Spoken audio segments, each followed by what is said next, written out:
ओम शांति। 14 दिसंबर 2020। बाबा के महावाक्य। मीठे बच्चे, तुम्हारे दुख के दिन अब पूरे हुए। तुम अब ऐसी दुनिया में जा रहे हो जहां कोई भी अप्राप्त वस्तु नहीं। प्रश्न: किन दो शब्दों का राज तुम्हारी बुद्धि में होने कारण पुरानी दुनिया से बेहद का वैराग्य रहता है? उत्तर: उतरती कला और चढ़ती कला का राज तुम्हारी बुद्धि में है। तुम जानते हो, आधा कल्प हम उतरने आए, अभी है चढ़ने का समय। बाप आए हैं नर से नारायण बनाने की सत्य नॉलेज देने। हमारे लिए अब कलयुग पूरा हुआ, नई दुनिया में जाना है, इसलिए इससे बेहद का वैराग्य है। गीत धीरज धर मनोवा। ओम शांति। मीठे मीठे रूहानी बच्चों ने गीत सुना। रूहानी बाप बैठ समझाते हैं, यह एक ही पुरुषोत्तम संगम युग है, जबकि कल्प कल्प बाप आकर रूहानी बच्चों को पढ़ाते हैं, राजयोग सिखलाते हैं। बाप रूहानी बच्चों को कहते हैं, मनुआ अर्थात आत्मा, हे आत्मा धीरज धरो। आत्माओं से बात करते हैं। इस शरीर का मालिक आत्मा है। आत्मा कहती है, मैं अविनाशी आत्मा हूँ, यह मेरा शरीर विनाशी है। रूहानी बाप कहते हैं, मैं एक ही बार कल्प के संगम पर आकर तुम बच्चों को धीरज देता हूँ कि अब सुख के दिन आते हैं। अभी तुम दुखदाम रौरव नरक में हो। सिर्फ तुम नहीं हो, परंतु सारी दुनिया रौरव नरक में है। तुम जो मेरे बच्चे बने हो, रौरव नरक से निकलकर स्वर्ग में चल रहे हो। सतयुग, त्रेता, द्वापर पास हो गया, कलयुग भी तुम्हारे लिए पास हो गया। तुम्हारे लिए यह पुरुषोत्तम संगम युग है, जबकि तुम तमो प्रधान से सतो प्रधान बनते हो। आत्मा जब सतो प्रधान बन जाएगी तो फिर यह शरीर भी छोड़ेगी। सतो प्रधान आत्मा को सतयुग में नया शरीर चाहिए, वहां सब कुछ नया होता है।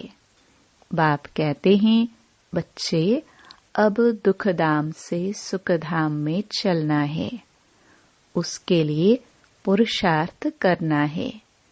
सुखधाम में इन लक्ष्मी नारायण की राजाई थी। तुम पुरुषार्थ कर रहे हो नर से नारायण बनने का। यह सत्य नर से नारायण बनने की नॉलेज है। भक्ति मार्ग में हर पूर्णमासी पर कथा सुनते आए हो, परंतु वह है ही भक्ति मार्ग, उसे सत्य मार्ग नहीं कहेंगे। ज्ञान मार्ग है सत्य मार्ग। तुम सीढ़ी उतरते उतरते झूठ खंड में आते हो। अभी तुम जानते हो, सत्य बाप से हम यह नॉलेज पाकर 21 जन्म देवी देवता बनेंगे। हम थे, फिर सीढ़ी उतरते आए। उतरती कला और चढ़ती कला का राज तुम्हारी बुद्धि में है। पुकारते भी हैं, हे बाबा आकर हमको पावन बनाओ। एक बाप ही पावन बनाने वाला है। बाप कहते हैं, बच्चे तुम सतयुग में विश्व के मालिक थे, बहुत धनवान, बहुत सुखी थे। अभी बाकी थोड़ा समय है। पुरानी दुनिया का विनाश सामने खड़ा है। नई दुनिया में एक राज्य, एक भाषा थी। उसको कहा जाता है अद्वैत राज्य। अभी कितना द्वैत है, अनेक भाषाएं हैं। जैसे मनुष्यों का झाड़ बढ़ता जाता है, भाषाओं का भी झाड़ वृद्धि को पाता जाता है। फिर होगी एक भाषा। गायन है न, वर्ल्ड की हिस्ट्री ज्योग्राफी रिपीट। मनुष्यों की बुद्धि में नहीं बैठता। बाप ही दुख की पुरानी दुनिया को बदल सुख की नई दुनिया स्थापन करते हैं। लिखा हुआ है प्रजापिता ब्रह्मा द्वारा डेटिज्म की स्थापना। यह है राजयोग की पढ़ाई। यह ज्ञान जो गीता में लिखा हुआ है, बाप ने जो सम्मुख सुनाया, वह फिर मनुष्यों ने भक्ति मार्ग के लिए बैठ लिखा है, जिससे तुम उतरते आए हो। अभी भगवान तुमको पढ़ाते हैं, परंतु छड़ने के लिए। भक्ति को कहा ही जाता है उतरती कला का मार्ग। ज्ञान है चढ़ती कला का मार्ग। यह समझाने में तुम डरो मत। भल ऐसे भी हैं जो इन बातों को न समझने कारण विरोध करेंगे, शास्त्रवाद करेंगे, परंतु तुमको कोई से शास्त्रवाद नहीं करना है। बोलो शास्त्र, वेद, उपनिषद व गंगा स्नान करना, तीर्थ आदि करना, ये सब भक्ति कांड है। भारत में रावण भी है बरोबर, जिसकी एफिजी जलाते हैं। वैसे तो दुश्मनों की एफिजी जलाते हैं अल्प काल के लिए। यह इस एक रावण की ही एफिजी हर वर्ष जलाते आते हैं। बाप कहते हैं, तुम गोल्डनेज्ड बुद्धि से आयरनेज्ड बुद्धि हो गए हो। तुम कितने सुखी थे। बाप आते ही हैं सुख धाम की स्थापना करने। फिर बाद में जब भक्ति मार्ग शुरू होता है तो दुखी बनते हैं। फिर सुखदाता को याद करते हैं, वह भी नाम मात्र, क्योंकि उनको जानते नहीं। गीता में नाम बदल दिया है। पहले पहले तुम यह समझाओ कि ऊंच ते ऊंच भगवान एक है। याद भी उनको करना चाहिए। एक को याद करना, उसको ही अव्यभिचारी याद, अव्यभिचारी ज्ञान कहा जाता है। तुम अभी ब्राह्मण बने हो तो भक्ति नहीं करते हो। तुमको ज्ञान है। बाप पढ़ाते हैं, जिससे हम यह देवता बनते हैं।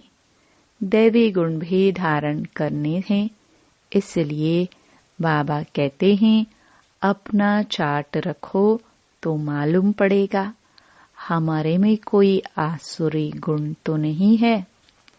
देह अभिमान है पहला अवगुण। फिर दुश्मन है काम। काम पर जीत पाने से ही तुम जगत जीत बनेंगे। तुम्हारा उद्देश्य ही यह है। इन लक्ष्मी नारायण के राज्य में कोई अनेक धर्म थे नहीं। सतयुग में देवताओं का ही राज्य होता है। मनुष्य होते हैं कलयुग में। है भल वह भी मनुष्य, परंतु दैवी गुण वाले। इस समय सब मनुष्य हैं आसुरी गुणों वाले। सतयुग में काम महाशत्रु होता नहीं। बाप कहते हैं, इस काम महाशत्रु पर जीत पाने से तुम जगत जीत बनेंगे। वहां रावण होता नहीं। यह भी मनुष्य समझ नहीं सकते। गोल्डन एज से उतरते उतरते तमो प्रधान बुद्धि बने हैं। अब फिर सतो प्रधान बनना है।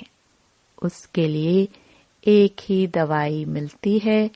बाप कहते हैं, अपने को आत्मा समझ, बाप को याद करो तो जन्म जन्मांतर के पाप भस्म हो जाएंगे। तुम बैठे हो पापों को भस्म करने, तो फिर आगे पाप नहीं करना चाहिए, नहीं तो वह 100 गुना बन जाएगा। विकार में गए तो 100 गुना दंड पड़ जाएगा। फिर वह मुश्किल छड़ सकते हैं। पहला नंबर दुश्मन है यह काम। 5 मंजिल से गिरेंगे तो हड़ गुड़ एकदम टूट जाएंगी, शायद मर भी जाए। ऊपर से गिरने से एकदम चकनाचूर हो जाते हैं। बाप से प्रतिज्ञा तोड़ काला मोह किया तो गोया आसुरी दुनिया में चला गया, यहाँ से मर गया। उनको ब्राह्मण भी नहीं शूद्र कहा जाएगा। बाप कितना सहज समझाते हैं। पहले तो यह नशा रहना चाहिए। अगर समझो कृष्ण भगवानुवाच भी हो, वह भी तो जरूर पढ़ा करके आप समान बनाएंगे ना। परंतु कृष्ण तो भगवान हो न सके, वह तो पुनर्जन्म में आते हैं। बाप कहते हैं, मैं ही पुनर्जन्म रहित हूँ। राधे कृष्ण, लक्ष्मी नारायण अथवा विष्णु एक ही बात है। विष्णु के 2 रूप लक्ष्मी नारायण, और लक्ष्मी नारायण का ही बचपन है राधे कृष्ण। ब्रह्मा का भी राज समझाया है। ब्रह्मा सरस्वती सो लक्ष्मी नारायण अब ट्रांसफर होते हैं। पिछाड़ी का नाम इनका ब्रह्मा रखा है। बाकी यह ब्रह्मा तो देखो एकदम आयरन एज में खड़ा है। यही फिर तपस्या कर कृष्ण व श्री नारायण बनते हैं। विष्णु कहने से उसमें दोनों आ जाते हैं। ब्रह्मा की बेटी सरस्वती। यह बातें कोई समझ न सके। 4 भुजा ब्रह्मा को भी देते हैं, क्योंकि प्रवृत्ति मार्ग है ना। निवृत्ति मार्ग वाले यह ज्ञान दे नहीं सकते। बहुतों को बाहर से फंसा कर ले आते हैं कि चलो हम प्राचीन राजयोग सिखलाए। अब सन्यासी राजयोग सिखला ना सके। अब ईश्वर आए हैं, तुम अब उनके बच्चे ईश्वरीय संप्रदाय बने हो। ईश्वर आए हैं तुमको पढ़ाने, तुमको राजयोग सिखला रहे हैं। वह तो है निराकार। ब्रह्मा द्वारा तुमको अपना बनाया है। बाबा बाबा तुम उनको कहते हो। ब्रह्मा तो बीच में इंटरप्रेटर है, भाग्यशाली रथ है। इस द्वारा बाबा तुमको पढ़ाते हैं। तुम भी पतित से पावन बनते हो।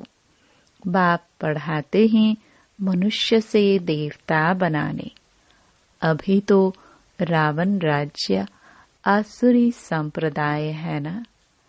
अभी तुम ईश्वरीय संप्रदाय बने हो, फिर दैवी संप्रदाय बनेंगे। अभी तुम पुरुषोत्तम संगम युग पर हो, पावन बन रहे हो। सन्यासी लोग तो घर बार छोड़ जाते हैं। यहाँ बाप तो कहते हैं, भल स्त्री पुरुष घर में इकट्ठे रहो। ऐसे मत समझो स्त्री नागिन है, इसलिए हम अलग हो जाएं तो छूट जाएंगे। तुमको भागना नहीं है, वह हद का संन्यास है जो भागते हैं। तुम यहाँ बैठे हो, परंतु तुमको इस विकारी दुनिया से वैराग्य है। यह सब बातें तुम्हें अच्छी रीति धारण करनी है, नोट करना है और परहेज भी रखनी है। दैवी गुण धारण करने हैं। श्री कृष्ण के गुण गाए जाते हैं न। यह तुम्हारी एम ऑब्जेक्ट है। बाप नहीं बनते, तुमको बनाते हैं। फिर आधा कल्प के बाद तुम नीचे उतरते तमो प्रधान बनते हो। मैं नहीं बनता हूँ, ये बनते हैं। 84 जन्म भी इसने लिए हैं। इनको भी अभी सतो प्रधान बनना है। ये पुरुषार्थी है। नई दुनिया को सतो प्रधान कहेंगे। हर एक चीज पहले सतो प्रधान, फिर सतो रजो तमो में आती है।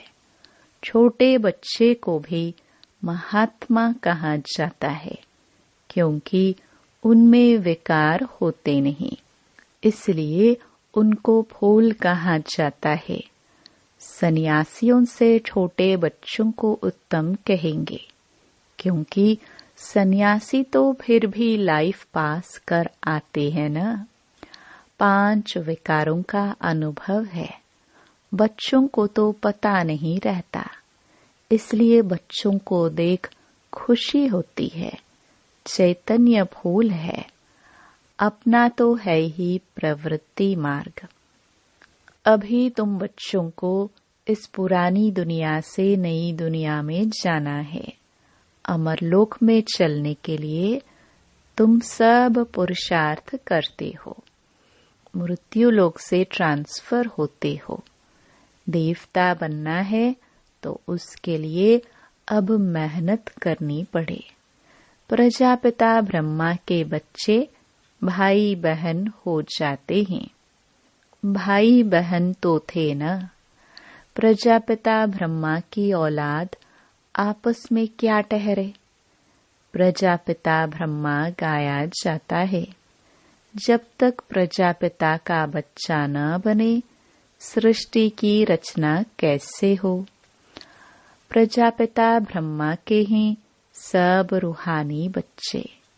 वह ब्राह्मण होते हैं जिस्मानी यात्रा वाले। तुम हो रूहानी यात्रा वाले। वह पतित, तुम पावन। वह कोई प्रजापिता की संतान नहीं है, यह तुम समझते हो। भाई बहन जब समझे तब विकार में न जाए। बाप भी कहते हैं खबरदार रहना, हमारा बच्चा बनकर कोई क्रिमिनल काम नहीं करना, नहीं तो पत्थर बुद्धि बन जाएंगे। इंद्र सभा की कहानी भी है। शूद्र को ले आई तो इंद्र सभा में उनकी बदबू आने लगी, तो बोला पतित को यहाँ क्यों लाया है। फिर उनको श्राप दे दिया। वास्तव में इस सभा में भी कोई पतित आ नहीं सकते। भल बाप को मालूम पड़े व न पड़े, यह तो अपना ही नुकसान करते हैं और ही 100 गुना दंड पड़ जाता है। पतित को अलाउ नहीं है। उन्हों के लिए विजिटिंग रूम ठीक है। जब पावन बनने की गारंटी करे, दैवी गुण धारण करे, तब अलाउ हो। दैवी गुण धारण करने में टाइम लगता है। पावन बनने की एक ही प्रतिज्ञा है। यह भी समझाया है देवताओं की और परमात्मा की महिमा अलग अलग है। पतित पावन लिबरेटर गाइड बाप ही है। सब दुखों से लिबरेट कर अपने शांति धाम में ले जाते हैं। शांति धाम, सुख धाम और दुख धाम, यह भी चक्र है। अभी दुख धाम को भूल जाना है। शांति धाम से सुख धाम में वो आएंगे जो नंबरवार पास होंगे, वही आते रहेंगे। यह चक्र फिरता रहता है। ढेर की ढेर आत्माएं हैं। सबका पाठ नंबरवार है। जाएंगे भी नंबरवार। उनको कहा जाता है शिव बाबा का सीजरा अथवा रुद्रमाला। नंबरवार जाते हैं, फिर नंबरवार आते हैं। दूसरे धर्म वालों का भी ऐसा होता है। बच्चों को रोज समझाया जाता है। स्कूल में रोज नहीं पढ़ाएंगे, मुरली नहीं सुनेंगे तो फिर एब्सेंट हो जाएंगे। पढ़ाई की लिफ्ट तो जरूर चाहिए। गॉडली यूनिवर्सिटी में एब्सेंट थोड़ी ही होनी चाहिए। पढ़ाई कितनी ऊंच है जिससे तुम सुखधाम के मालिक बनते हो। वहां तो अनाज सब फ्री रहता है, पैसा नहीं लगता। अभी तो कितना महंगा है। 100 वर्ष में कितना महंगा हो गया है। वहां कोई अप्राप्त वस्तु नहीं होती। जिसके लिए मुश्किलात आए वह है ही सुखधाम। तुम अभी वहां के लिए तैयारी कर रहे हो। तुम बेगर टू प्रिंस बनते हो। साहूकार लोग अपने को बेगर नहीं समझते हैं। अच्छा, मीठे मीठे सिखिलदे बच्चों प्रति माता पिता बाप दादा का याद प्यार और गुड मॉर्निंग। रूहानी बाप के रूहानी बच्चों को नमस्ते। धारणा के लिए मुख्य सार। पहला, बाप से जो संपूर्ण पावन बनने की प्रतिज्ञा की है, इसे तोड़ना नहीं है। बहुत बहुत परहेज रखनी है। अपना चार्ट देखना है। हमारे में कोई अवगुण तो नहीं है। दूसरा, गॉडली यूनिवर्सिटी में कभी भी एब्सेंट नहीं होना है। सुखधाम का मालिक बनने की ऊंची पढ़ाई एक दिन भी मिस नहीं करनी है। मुरली रोज जरूर सुननी है। वरदान। मनसा वाचा और कर्मणा की पवित्रता में संपूर्ण मार्क्स लेने वाले नंबर 1 आज्ञाकारी भव। मनसा पवित्रता अर्थात संकल्प में भी अपवित्रता के संस्कार इमर्ज न हो। सदा आत्मिक स्वरूप अर्थात भाई भाई की श्रेष्ठ स्मृति रहे। वाचा में सदा सत्यता और मधुरता हो।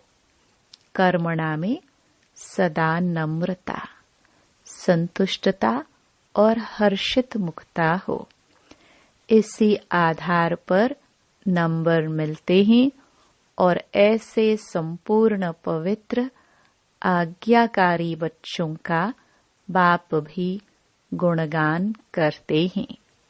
वही अपने हर कर्म से बाप के कर्तव्य को सिद्ध करने वाले समीप रत्न हैं।